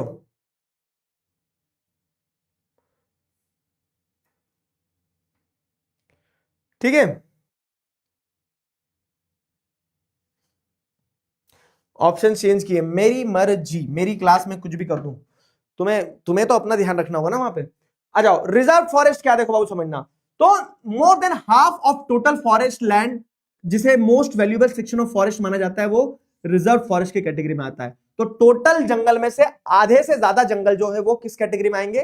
टोटल जंगल में से आधे से ज्यादा जंगल जो है वो, more than half of the total land of total forest land is considered as the most valuable section of the forest. ठीक है, तो जहां पे सब, देखो सिंपल चीज है कि ये वो फॉरेस्ट है जिन फॉरेस्ट में सबसे अच्छे, वही लाल चंदन, ठीक है, लाल चंदन वाला जो सिस्टम है ना, वो यहाँ आपको मिल जाएगा। ठीक, तो ये रिजर्व फॉरेस्ट का एरिया कहलाएगा, जहां पे सबसे वैल्यूएबल टिम्बर फॉरेस्ट वगैरह मिलेगा, और टोटल जंगल में से आधे जंगल को आपने रिजर्व फॉरेस्ट की कैटेगरी में डाल के रखा है, ऐसे समझ लो। प्रोटेक्टेड क्या है? अब दिखती बात है, देखो आप प्रोटेक्शन किसको दोगे? जिसको खतरा है। प्रोटेक्शन का इस्तेमाल कहां होगा? जहां पे आपको देखने को मिल रहा है कि जहां खतरा है वहां प्रोटेक्शन दोगे। तो प्रोटेक्टेड फॉरेस्ट का मतलब क्या है? प्रोटेक्टेड फॉरेस्ट का मतलब यह है कि वो फॉरेस्ट एरिया जिसको प्रोटेक्शन की जरूरत है, क्यों? क्योंकि वहां खतरा ज्यादा है, वहां की स्पीशीज ऑलरेडी क्या हो रही है? डिक्लाइन हो रही है, वहां की स्पीशीज क्या हो रही है? खत्म हो रही है ना। तो वहां की स्पीशीज खत्म हो रही है, इसीलिए वहां प्रोटेक्शन देने की जरूरत है। तो almost 1/3 of the total forest area, तो टोटल फॉरेस्ट एरिया का 1/3 हिस्सा जो है, मतलब 33% तक का फॉरेस्ट एरिया जो है, वो प्रोटेक्टेड फॉरेस्ट की कैटेगरी में आ रहा है, ताकि वहां प्रोटेक्शन देके फर्दर डिप्लीशन को बचाया जा सके, कि ऑलरेडी वहां जंगल वंगल खत्म हो रहे हैं, तो उनको और प्रोटेक्ट करना है, तो उसको प्रोटेक्ट करने के लिए आपको वहां प्रोटेक्शन देने की जरूरत है, ताकि आप फर्दर डिप्लीशन को रोक सकें, ठीक है, खत्म होने से स्पीशीज को बचा सकें। तो ये होता है क्या? ये होते हैं प्रोटेक्टेड फॉरेस्ट। अब प्रोटेक्टेड फॉरेस्ट के बाद में क्या होता है? अनक्लास्ड। रिजर्व फॉरेस्ट हो गए, आधे फॉरेस्ट तो रिजर्व फॉरेस्ट है जो मोस्ट वैल्यूएबल है, 1/3 33% फॉरेस्ट आपके रिजर्व प्रोटेक्टेड फॉरेस्ट है, क्योंकि वहां पे खतरा है, तो फर्दर डिप्लीशन से बचने के लिए आप प्रोटेक्टेड फॉरेस्ट कहलाओगे वो। और फिर अब जो बचे कुछ जंगल है, उन जंगलों को कहा जाता है अनक्लास्ड फॉरेस्ट, मतलब जो किसी क्लास में नहीं है, जो ओपन फॉरेस्ट है, अनक्लास्ड फॉरेस्ट या फिर ओपन फॉरेस्ट कह सकते हो उसको, अनक्लास्ड फॉरेस्ट कह लो या फिर ओपन फॉरेस्ट कह लो। तो other forest area owned by government और प्राइवेट, ठीक है। तो जैसे क्या होता है ना, नॉर्थ ईस्ट में लोग बोलते हैं आओ तुम्हें हमारे जंगल में घुमा के लाते हैं, कैसे? तो वहां लोगों के खुद के अपने प्राइवेट जंगल होते हैं, पता है कि उनके घर के पीछे थोड़ा हिस्सा है, उसको उन्होंने अपना खुद का घर का जंगल बना के रखा है। तो ये वही है कि अगर हम बात करें किस चीज की, ओपन फॉरेस्ट की, तो ओपन फॉरेस्ट जो है, तो other forest area owned by government और प्राइवेट, तो जो ओपन फॉरेस्ट है जिसमें लोग आ जा सकते हैं, वो अनक्लास्ड फॉरेस्ट या ओपन फॉरेस्ट की कैटेगरी में आता है। तो आपको क्या तीनों टाइप के फॉरेस्ट समझ में आए हैं? रिजर्व फॉरेस्ट जिसको आप मोस्ट वैल्यूएबल फॉरेस्ट एरिया मानते हो, प्रोटेक्टेड फॉरेस्ट जिसको आपको प्रोटेक्शन की जरूरत है क्योंकि वो डिप्लीट होते जा रहा, खतरा है वहां, और अनक्लास्ड फॉरेस्ट मतलब ओपन फॉरेस्ट होता है। ठीक है, क्लियर हुआ? इन तीनों में क्या डाउट है बताओ? बताओ इन तीनों में क्या डाउट है? पुष्पा कहां मिलेगा सर? पुष्पा भाई रिजर्व फॉरेस्ट में घूम रहे होते हैं, वैल्यूएबल लाल चंदन जो है ना उसको ढूंढ रहे होते हैं। ठीक है, सेक्रेट ग्रुप से पेपर में क्वेश्चन आ सकता है, आया है बेटा, इसीलिए पढ़ा रहा हूं।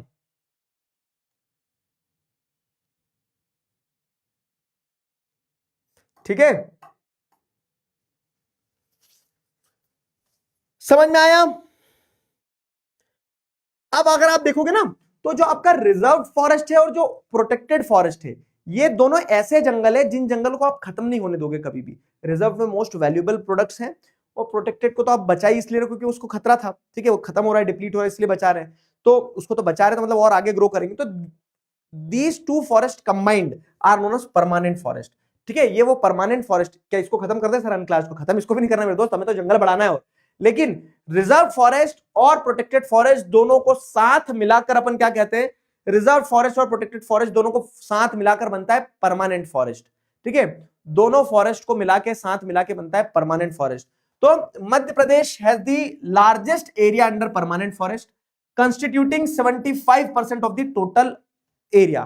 तो जैसे अगर आप देखेंगे तो एमपी जो है ना भाई साहब, हमारे मध्य प्रदेश में कंट्री में सबसे ज्यादा परमानेंट फॉरेस्ट है। ठीक है, तो पूरे मध्य प्रदेश का 75% हिस्सा जो है वो परमानेंट फॉरेस्ट के अंदर में है। ठीक है, दूसरा, अब जैसे अगर आप देखना तो कहां कौन से फॉरेस्ट मिलते हैं?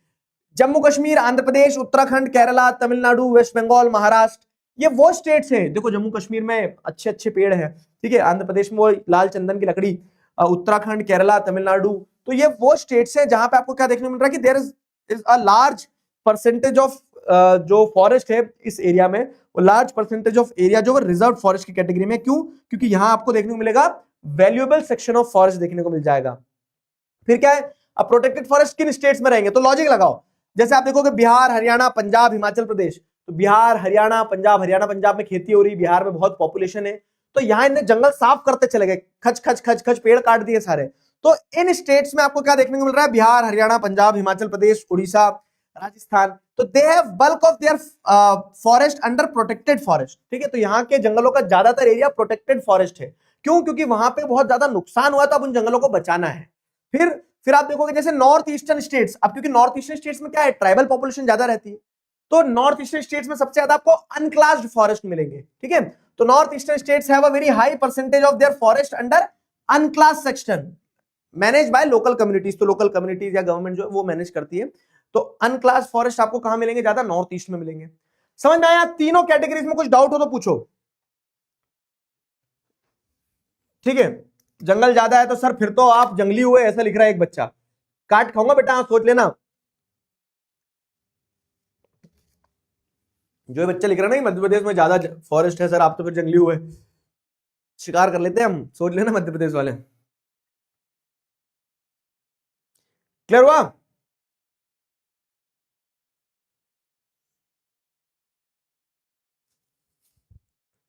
रिजर्व फॉरेस्ट, प्रोटेक्टेड फॉरेस्ट में क्योंकि जंगलों को नुकसान हो रहा तो यहां बचाने की जरूरत है, और अनक्लास मतलब open. Clear?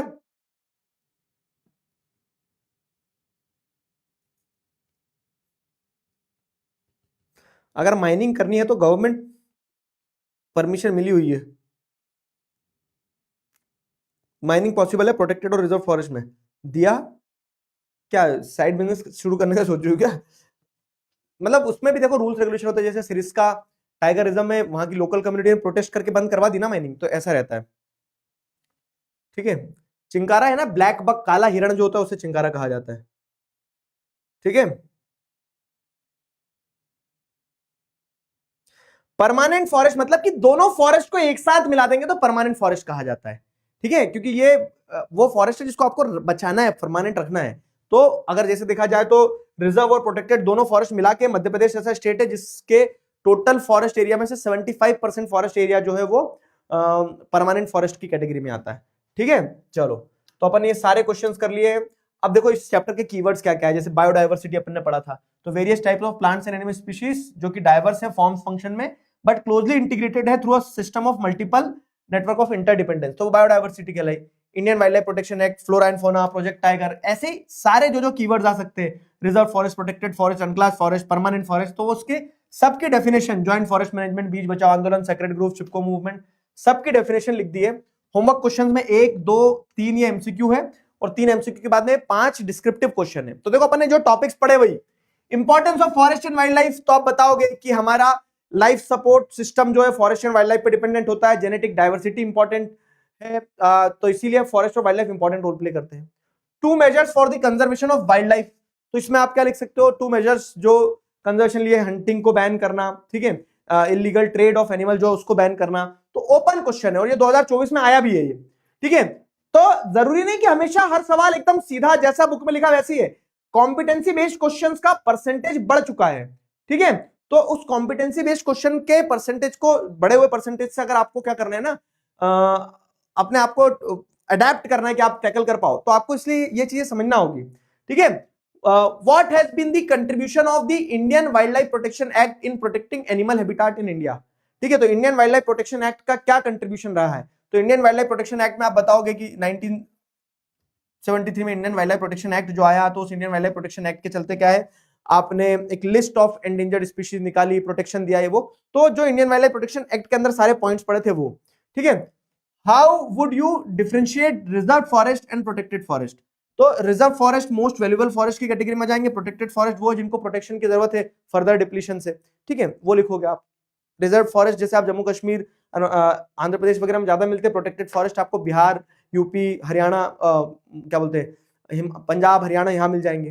Describe how communities have conserved, ठीक है, तो इसमें 5 नंबर का क्वेश्चन है, तो सारे पांचों point, Sariska wild life reserve वाला, ठीक है, और अलवर डिस्ट्रिक्ट ऑफ राजस्थान वाला, चिपको मूवमेंट वाला, नवधन्या बीज बचाओ आंदोलन वाला और जेएफएम वाला, ये पांचों पॉइंट लिखना रहेगा, 5 नंबर का क्वेश्चन है। समझ गए, बताओ, क्लियर है? चलो, अब किसी का डाउट हो तो पूछो, डाउट हो तो पूछो। कल अपन हिस्ट्री का चैप्टर उठाएंगे बाबू, नेशनलिज्म इन इंडिया, कल बड़ी क्लास रहेगी, है ना, खाना वाना खा के आना सब।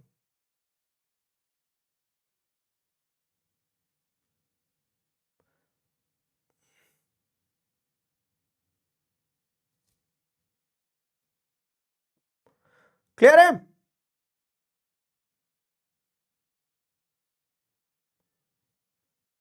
चलो देखो, ये क्वेश्चन सफिशिएंट है आपके चैप्टर की अंडरस्टैंडिंग के लिए, और मैं इसलिए इनके आंसर भी देता हूं कि आपने एटलीस्ट ये क्वेश्चन भी कर लिया ना, तो आपको चैप्टर पूरा याद हो जाएगा in context of question and answer. तो इन क्वेश्चंस को आपको करना ही है। 15 मिनट्स में स्टोरी सुना दो, काई की स्टोरी? क्वेश्चन पूछ लो, मारूंगा नहीं तो बहुत। अगर तुम, रुक जाओ जरा 1 मिनट, कैरेक्टर में आने दो। मुझे ऐसा दिन पे दिन पता चल रहा है कि चिकारा भाई का भय इस अभय बैच में कम हो रहा है। अपने आप को याद दिला दो कि अभय बैच के अंदर भी भय है चिकारा भाई का। समझ में आई मेरी बात? चुपचाप पढ़ा करो, मस्ती मत करा करो।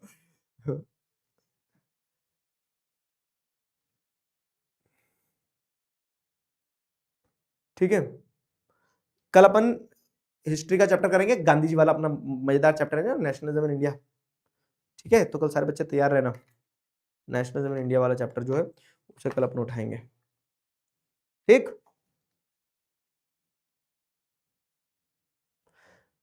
सॉल्व कर लेना।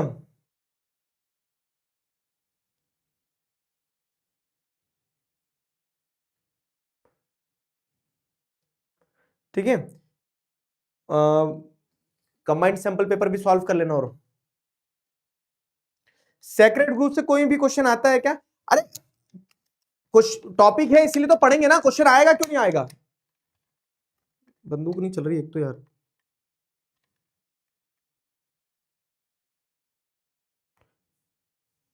Indian wild life protection act 1972, Indian wild life protection act, और 1973 में प्रोजेक्ट टाइगर। ठीक है,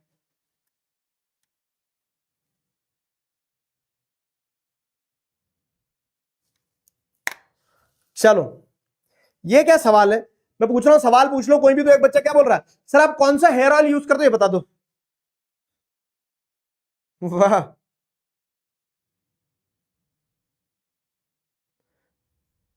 ठीक है, कल वाले चैप्टर के क्वेश्चन आंसर्स आज अपलोड हो जाएंगे अभी क्लास के बाद। ठीक है, जेएफएम मतलब जॉइंट फॉरेस्ट मैनेजमेंट। तो जनता ने और सरकार ने मिलकर फॉरेस्ट कंजर्व किया है। 1988 में कहां से शुरू हुआ? ये ओडिशा से शुरू हुआ था जॉइंट फॉरेस्ट मैनेजमेंट का कॉन्सेप्ट। ठीक है,